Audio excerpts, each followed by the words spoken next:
بسم اللہ الرحمن الرحیم۔ تہذیب و تمدن اسلامی بائی رشید اختر ندوی، اس کا حصہ دوم چل رہا ہے اور اس میں سے آج ہم نے کرنا ہے مملکت مرد بلخ ماوراء النہر مصر افریقہ اندلس پہلے 40 سال تہذیبی سربلندی علوم و فنون اور علماء و فنکار سے بھرا تھا۔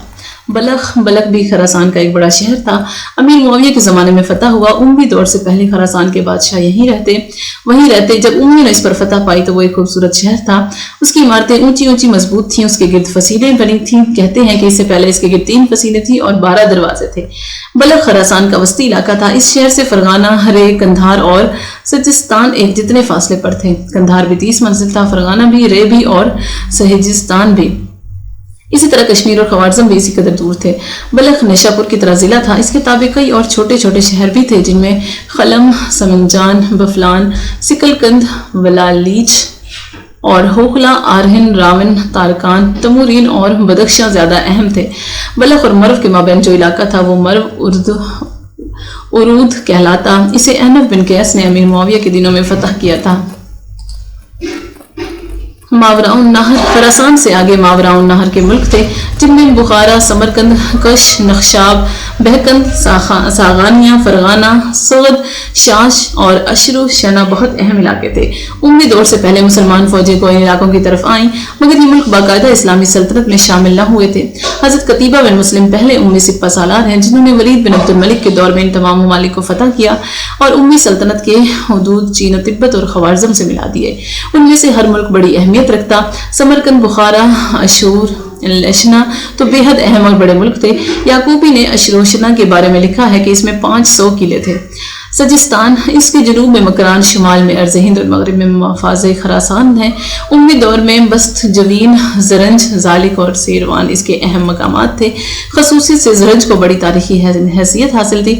اسلام سے پہلے یہ ساسانی بادشاہوں کی ایک قیام گاہ تھی۔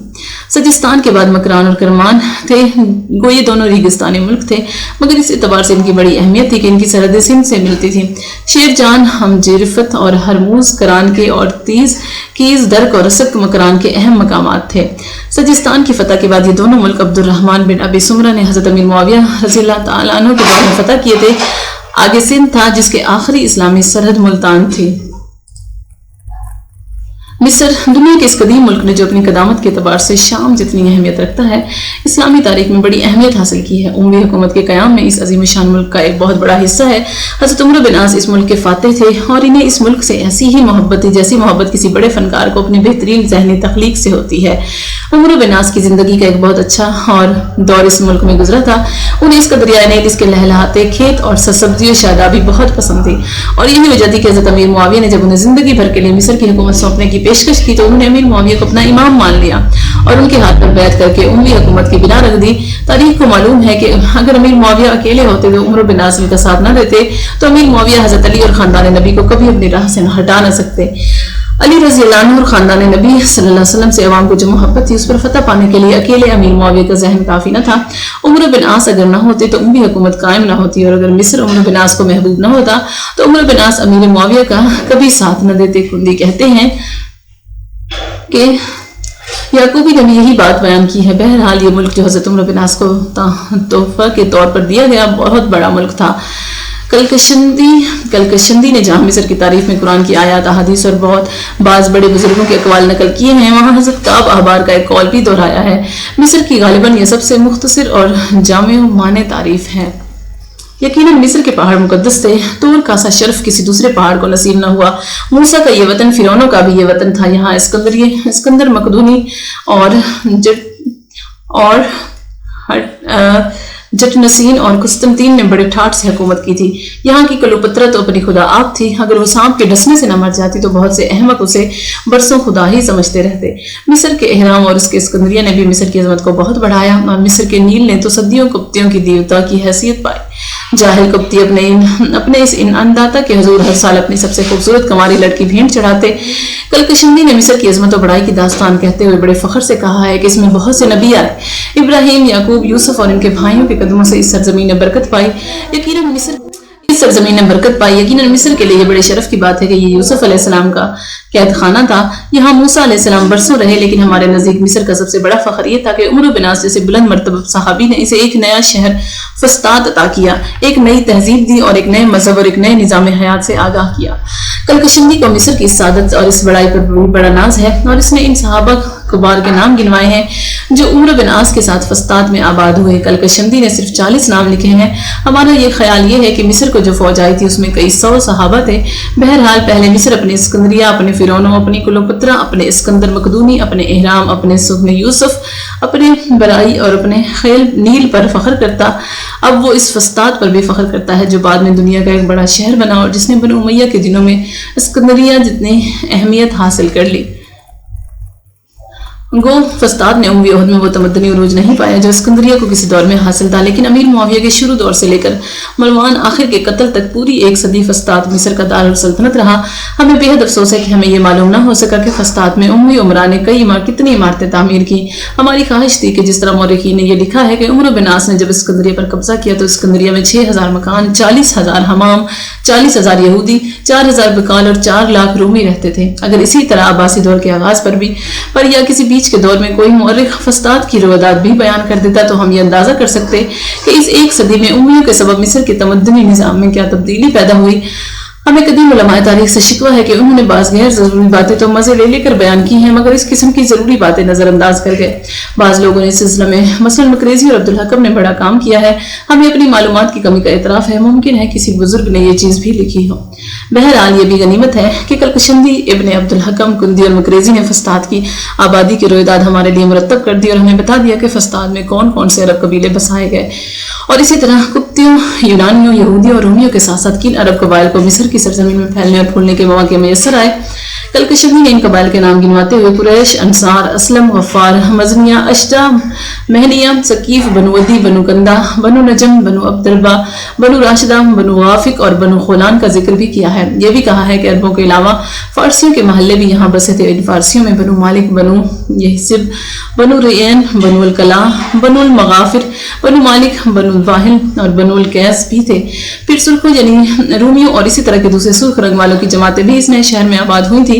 گویا دوسرے لفظوں میں مسلمان قوم اپنے اشخاص یا ان قبائل کے ذریعے مصر کے اس ملک سے متعارف ہوئی جو یونانی، رومی اور قبطی تمدن اور اس کے آثار قدیمہ۔ ہم کیا مسلمانوں کا کوئی مورخ بھی اس بات سے انکار نہیں کر سکتا کہ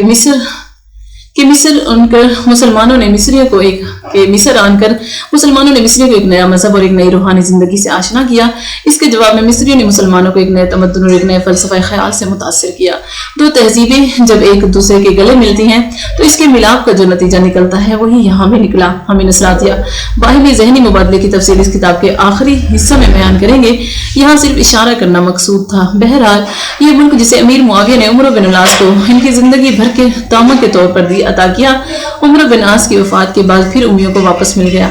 کندی کی روایت کے مطابق حضرت عمرو بن العاص کا انتقال 43 ہجری میں لیلۃ الفطر میں ہوا اور ان کے بعد ان کے بیٹے عبداللہ نے ان کی جگہ لی، مگر عبداللہ صرف ذی قعدہ تک مصر کے والی رہے۔ ان کی جگہ امیر معاویہ کے بھائی عتبہ بن ابی سفیان نے لے لی۔ عتبہ ذی قعدہ 43 ہجری میں مصر کے گورنر بنائے گئے، مگر پھر دمشق چلے گئے اور ان کی جگہ عقبہ بن عامر نے لے لی۔ یہ 47 ہجری تک گورنر رہے۔ انہوں نے 2 سال 3 مہینے حکومت کی۔ ان کی جگہ مسلمہ بن مخلد گورنر ہوئے۔ مسلمہ کا دور اس اعتبار سے بہت اہمیت رکھتا ہے کہ انہوں نے رومیوں پر کئی بار چڑھائی کی اور بڑے مارکے مارے۔ انہوں نے حربی زندگی میں ایک نئی روح پھونکی اور فسطاط میں آباد مجاہدین کو بحری جنگ سے آشنا کیا۔ مسلمہ نے فسطاط کی تمدنی زندگی میں بھی کئی تبدیلیاں کی۔ انہوں نے عمرو بن عاص کی بنائی ہوئی جامع مسجد کو اثر نو تعمیر کیا۔ اس تعمیر کے وقت مسلمانوں کا ذہن نئے تمدن اور اس کی ضروریات سے بے حد متاثر تھا، اس لیے مسلمہ نے جو مسجد بنوائی وہ اسی قسم کی ایک شاندار عمارت تھی جیسی عمارتیں قدیم مصر میں بہت تھی۔ فرق صرف یہ تھا کہ یہ مسجد تھی اور اس کے میناروں سے حی علی الصلاۃ اور حی علی الفلاح کی مبارک صدا ہر 5 وقت فضا میں گونجتی۔ یہ یقیناً بہت بڑی بات تھی، لیکن یہ حقیقت ہے کہ عرب اب ویسے سادگی پسند نہ رہے تھے جیسے کہ اس وقت تھے جب انہوں نے فسطاط کو آباد کیا تھا۔ مسلمہ نے مسجد کے ضمن بتانے کے ساتھ ایک اور جدت پیدا کی. انہوں نے حکم دیا کہ تمام مؤذن صبح کی نماز کے لیے ایک ہی وقت میں اذان دیا کریں. مسلمہ نے مصر میں 15 سال اور 4 مہینے حکومت کی اور ان کے دور میں فساد کافی آگے بڑھا اور حکومت کے نظم و نسق میں بڑی خوش اسلوبی پیدا ہوئی. مسلمہ بڑے ناظم اور بہت زیرک سیاستدان تھے. مسلمہ کے بعد سعید بن یزید اور پھر عبد الرحمن الغیری یزید بن معاویہ کی طرف سے مصر کے گورنر بنے. یزید کی موت کے بعد جب بنو امیہ کے سیاسی اقتدار میں فتور پیدا ہوا اور عبداللہ بن زبیر کا ستارہ اقبال چمکا تو مصر بھی ان کے دامن سے وابستہ ہو گیا. مگر چند سال بعد مروان بن حکم نے اپنے ذہین بیٹوں عبدالعزیز اور عبدالملک کی مدد سے پھر بگڑی بنا لی اور مصر ایک بار پھر اموی تاج کی زینت بنا. عبدالعزیز باپ کی طرف سے مصر کے حاکم ہوئے. وہ بہت اونچے سیاستدان تھے. ان کے زمانے میں مصر نے بڑی ترقی کی اور اس کی اقتصادی زرعی و صنعتی زندگی میں غیر معمولی اضافے ہوئے.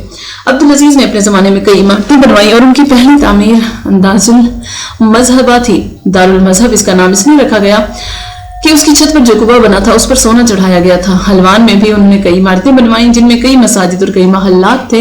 عبدالعزیز کو زرعی زندگی سے بھی بہت دلچسپی تھی. انہوں نے حلوان میں کھجوروں اور کرم کے کئی باغات لگوائے اور جب پھل آیا تو اپنی فوج کے ساتھ وہاں گئے. عبدالعزیز کے ایک خادم نے انہیں باغ میں داخل ہوتے وقت کہا کہ آپ اللہ کے نیک بندے کی طرح یہ نہ کہیں گے ماشاء اللہ لا قوت الا باللہ. عبدالعزیز نے اس کا بہت بہت شکریہ ادا کیا اور خزانچی کو حکم دیا کہ اس کی تنخواہ میں 10 دینار کا اضافہ کر دے. یہ مثال بظاہر ایک معمولی سی معلوم ہوتی ہے لیکن در حقیقت اس بزرگ شخصیت کے کردار کی ایک مکمل تصویر ہے. عبدالعزیز سیدھی راہ بتانے اور نیک مشورہ دینے والے کا ہمیشہ اسی طرح شکریہ ادا کرتے اور اپنی رعایا کے معاملے میں ہمیشہ خدا سے ڈرتے. ان کے بیٹے عمر میں یقیناً ان سے کہیں زیادہ تقویٰ اور پرہیزگاری تھی مگر ان کا خمیر اسی مٹی سے اٹھا تھا. اسی باپ نے ان کی جوانی کو اپنے رنگ میں رنگا تھا. عمر بن عاص کی مسجد ایک بار پھر سے گری اور پھر شان و شکوہ کے ساتھ ایک بار پھر تعمیر ہوئی. اس بار اس کی تعمیر پہلے سے بھی بدل گئی تھی. عبدالعزیز نے اس کی تعمیر میں مصر کی اونچی اور بڑی عمارتوں کا خیال رکھا تھا اور اسے ایک یادگار عمارت بنانے کی کوشش نہ کی تھی. عبدالعزیز کو حلوان سے بے حد محبت تھی. انہوں نے حلوان کو ہر لحاظ سے ایک اونچی جگہ بنانے کی جد و جہد کی. عبدالعزیز 20 سال مصر پر حکمران رہے. ان کے زمانے میں لوگ بے حد مطمئن اور خوشحال تھے. کہیں کسی پر کوئی سختی نہ کی جاتی. ہر روز ان کے مکان کے سامنے 1000 دیگیں پکتی جو لوگوں میں تقسیم ہوتی. مصر کے خراج سے جو آمدنی ہوتی اسے عبدالعزیز مصر کے لوگوں ہی پر خرچ کر دیتے. ان کا جب انتقال ہوا تو خزانہ میں صرف 7000 دینار تھے. ان کی موت پر لوگوں نے بہت دردناک مرثیے کہے.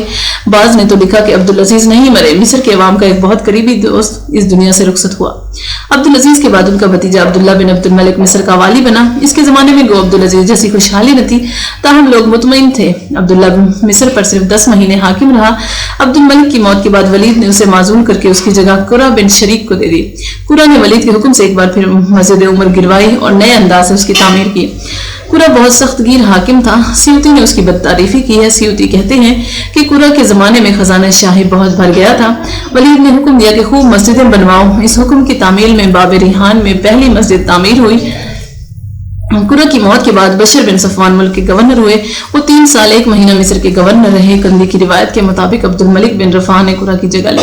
کلکشندی نے بھی کندی کی بیان کی تائید کی ہے. حضرت عمر بن عبدالعزیز کے زمانے میں ایوب بن شرجیل مصر کے گورنر بنائے گئے. یہ بڑے نیک آدمی تھے. قرہ اور عبداللہ کے زمانے میں مصر کے لوگوں کو جو شکایتیں پہنچی تھی حضرت عمر بن عبدالعزیز نے ایوب بن شرجیل کو مصر کا حاکم بنا کر ان کی تلافی کر دی. اس دور میں مصر کے لوگوں کی تنخواہیں بڑھی اور خوشحالی اور فارغ البالی میں خوب اضافہ ہوا. اس دور میں ایسا معلوم ہوتا ہے کہ مصر کے لوگ شراب خوب پینے لگے تھے. اسی وجہ سے عمر بن عبدالعزیز کو بہت سخت احکام جاری کرنے پڑے. انہوں نے شراب کے برتن توڑ دیے اور شراب پینے پر سخت سزائیں مقرر کی. اس زمانے میں عورتوں کو حماموں میں نہانے کی بھی ممانعت کی گئی. اس سے یہ بات بھی ظاہر ہوتی ہے کہ اس وقت تک مصر کی عورتیں حماموں میں نہانے کے لیے جاتی. یزید بن عبدالملک کے زمانے میں حنظلہ بن صفوان اور بشر بن صفوان ایک کے بعد دیگرے گورنر ہوئے. شام کے عہد میں محمد بن عبدالملک مصر کا گورنر بنا مگر پھر کسی بات پر ناراض ہو کر اردن لوٹ گیا. اس کی جگہ حر بن یوسف مصر کا حاکم بنایا گیا. حر کے بارے میں کندی کہتا ہے کہ اس نے کساری آباد کیا. اسے خبر ملی کہ نیل نے اپنا راستہ بدل لیا ہے اور زمین کا ایک بڑا ٹکڑا خالی چھوڑ دیا ہے. حر موقع پر پہنچا اور کیساریہ کی بنا رکھی اور آس پاس کی زمین عمرہ اور فلاحین میں تقسیم کی. غالباً یہ پہلی زمینیں تھیں جو عربوں میں بانٹی گئیں. دوسرے موقع پر عربوں کو مصر میں جاگیر عبید اللہ بن حجاب حر بن یوسف کے جانشین نے دی. یہ بھی شام کا کارنامہ تھا. عبید اللہ بن حجاب نے شام کو لکھا کہ مصر میں ایک ایسا کور موجود ہے جس کی زمین نہ خراچی ہے اور نہ اس پر کسی مصری کا قبضہ ہے. اگر آپ اجازت دیں تو میں یہ زمین عربوں میں تقسیم کر دوں. اس سے حق تلفی بھی نہ ہوگی اور خراج میں بھی کسی کمی نہ ہوگی. یہ کور جس کی خبر عبید اللہ بن حجاب نے شام کو دی تھی کور بلبیس تھا۔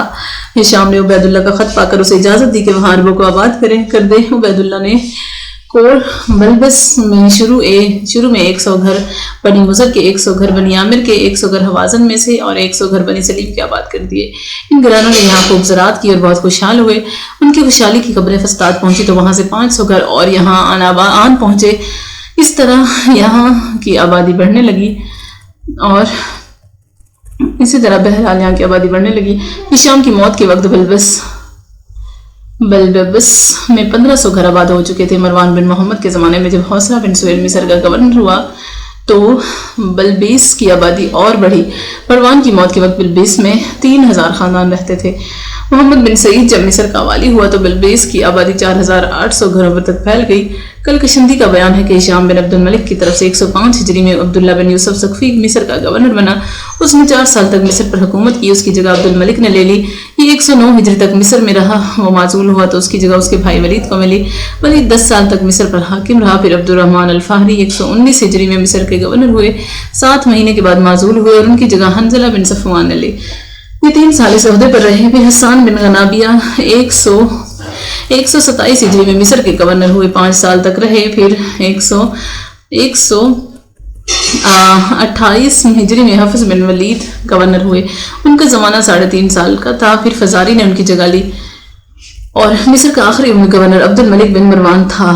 سرزمین مصر جس پر انہوں نے تقریباً 100 سال حکومت کی، اعلیٰ اور افضل 2 حصوں پر بٹی تھی۔ اعلیٰ یا سعید میں حسب ذیل کور تھے: کور منف، کور الفیوم، کور ادیم اور کور شارکیہ، کور دلدس و بصیر، کور انحاس، کور الکیس، کور النبھا، کور البنہا اور کور تماؤ ہیر شنودہ، کور بویت اور کور شمونین و انزا و شتب، کور سیوت اور اس کے علاوہ کور کہکورہ، کور اخمیم الدیرہ البشایہ، کور ہود دندرہ قبضہ، کور کفتل الاکثر، کور وقوس، کور اسنا، کور ارمنت، کور اسوان۔ اسفل میں 4 ناجیہ تھے اور 33 کورہ: پہلا ناجیہ کور عین شمس، کور تریب، کور بنا دیمتی اور کور بستان، کور ترابیہ، کور کربید، کور سانو بلبل اور کور فرماؤل عریش، کور بنا دوسیر، کور سمنود، کور نوسبہ، کور ادمیرہ، کور وجوم، کور دکلا، کور تبنس و دمیات۔ تیسرا نیل شرقی اور غربی کے مابین جزیرہ، یہ جو تھا کورہ دمیس و مفوف، کور توت و منوف اور کور سخاتیدت الفراجون، کور سا، کور شباس، کور بزکون، کور بکیرہ و ویسا، کور بشر الود، کور ابس الاشراق، کور خربتا، کور فراتیس و مسیل، کور ملیدس، کور اخناولو رشید الجیرہ، کور مربوط، کور لوبیا و مراکیہ۔ امید اور کہ مصر کو سمجھنے کے لیے یعقوبی کا حسب ذیل بیان بہت مفید رہے گا۔ سعید کے شہروں میں بنیف بڑا قدیم شہر تھا، یہاں فرعون رہا کرتا۔ الفیوم کو بھی بڑی عظمت حاصل تھی، اس میں بڑی اونچی اونچی عمارتیں بنی تھی۔ کیس میں اونی کپڑے بننے کے بڑے بڑے کارخانے تھے۔ کیس اپنے ہاں کے اونی کپڑوں کے سبب پورے مصر میں بہت مشہور تھا۔ بہنیہ بھی صنعتی مقام تھا۔ احناس میں بھی کپڑے کے کارخانے تھے اور انزا کے متعلق لوگ کہتے کہ یہاں مصر کے فرعون جادو کے کھیل کھیلا کرتے۔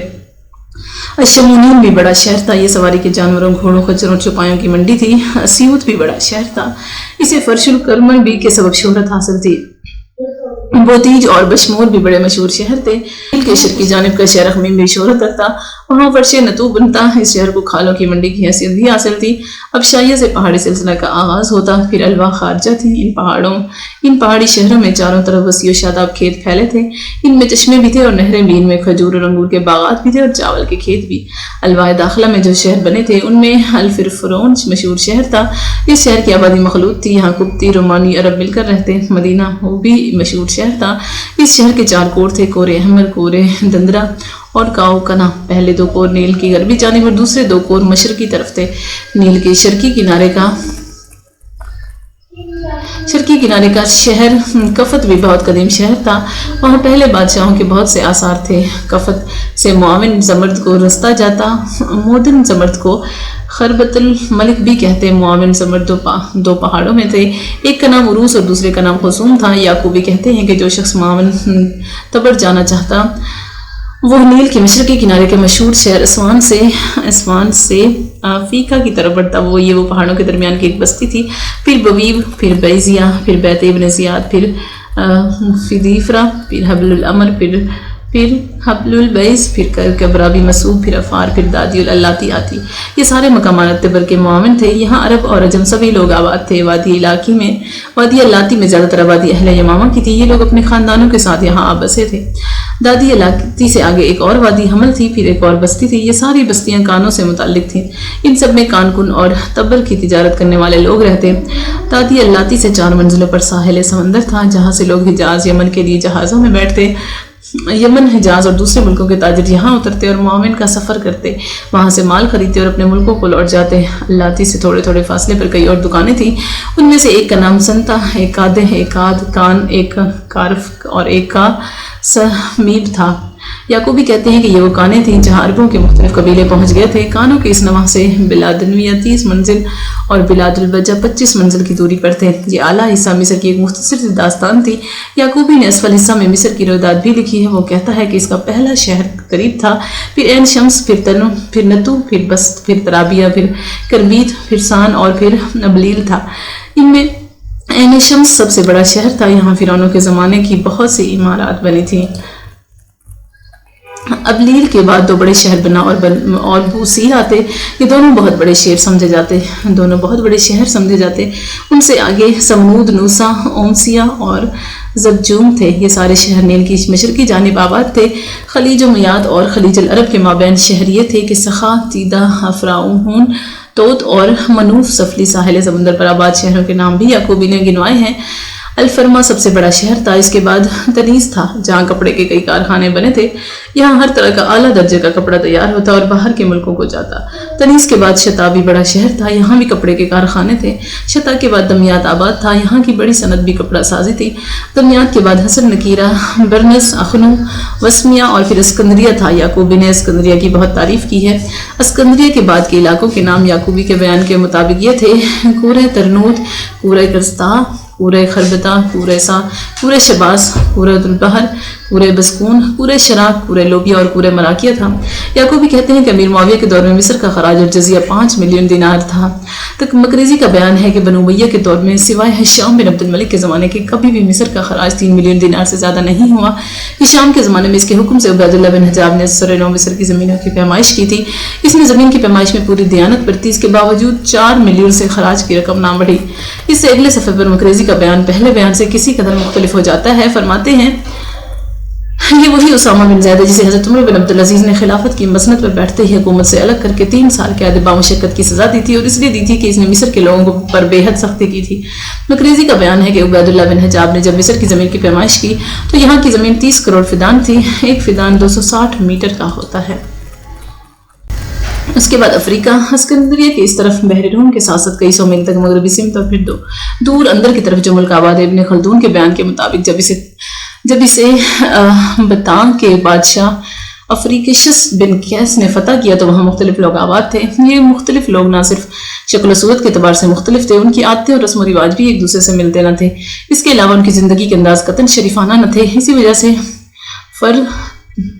اسی وجہ سے فرتکیشس نے انہیں بربر کا نام دیا۔ یوں عربی زبان میں بربر ان مختلف آوازوں کو کہتے ہیں جو سنائی تو دیں مگر جن کا مفہوم سمجھ میں نہ آ سکے۔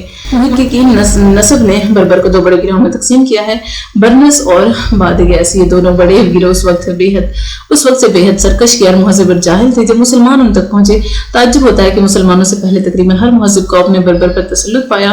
یہاں یمن کے حمیری آئے اور 100 سال تک اس پوری کلمنوں پر غالب رہے۔ انہوں نے یہاں کئی بڑے شہر آباد کیے، مثلاً سبتلا، ابولا، مرنا، ناک، تاکا اور زناکا عمریوں کے بعد رومیوں نے اس ملک کی تقدیر اپنے ہاتھ میں لی اور جسٹنٹین سے لے کر ہرکل شاہ روم کے دور تک ایک بڑی لمبی مدت بربر اس مہذب قوم کے ساتھی اور رفیق رہے۔ مگر تاریخ جانتی ہے کہ اس پورے دور میں ان رومیوں نے ان بربر کو تباہ و برباد تو کیا، ان سے کان کنی کی خدمت تو لی، ان سے نہریں کھدوائیں، پل بنوائے، ان سے شیر دل سے کشتیاں لڑوائیں لیکن انہیں آدمی نہ بنا سکے۔ ان کے ذہنوں کو سنوارنے انہوں نے اوپر اٹھانے کی کوئی کوشش نہ کی۔ پروفیسر لیبان نے اعتراف کیا ہے کہ مسلمان جب افریقہ پر غالب آئے تو اس وقت بربر کی غالب تعداد عیسائی تھی، مگر عیسائیت نے اس قوم کے اخلاق اور انداز بود و باش پر کوئی خوشگوار اثر نہ ڈالا تھا۔ ان کی اخلاقی اور تہذیبی کیفیت بالکل ویسی ہی تھی جیسی کہ عرب کی تھی جب اسلام کی بعثت ہوئی۔ بربر بہت ہی جاہلی رسوم و عادات کے لحاظ سے عربوں سے مشابہ تھے۔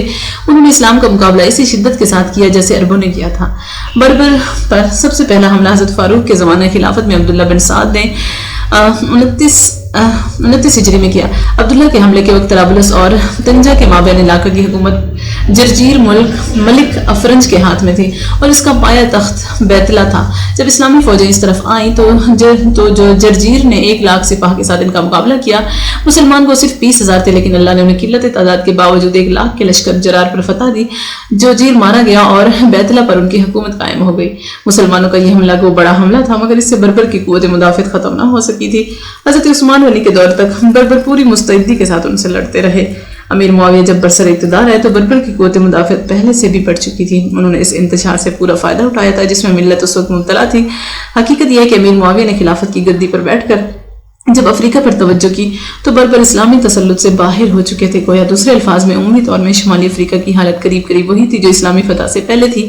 امیر معاویہ نے یہ صورتحال دیکھ کر معاویہ بن خدیج کو 45 ہجری میں دوبارہ اس طرف بھیجا۔ اسلامی فوج کی روانگی کی خبر عام ہوئی تو رومی بھی قسطنطنیہ سے چلے تاکہ مسلمانوں کو سمندر عبور نہ کرنے دیں، لیکن رومی اپنی کوشش میں ناکام ہوئی اور اسلامی فوج جلولہ پہنچ گئی اور اسے فتح کر لیا۔ یہ فوجی مہم محض ایک تعارفی اقدام کی حیثیت رکھتی تھی۔ فتح افریقہ کا باقاعدہ آغاز جناب عقبہ بن نافع نے کیا۔ انہوں نے رومی اور بربروں سے بڑی سخت لڑائیاں لڑیں، کیروان آباد کیا اور شمالی افریقہ میں اسلامی حکومت کی بنیادیں کسی قدر مضبوط کر دی۔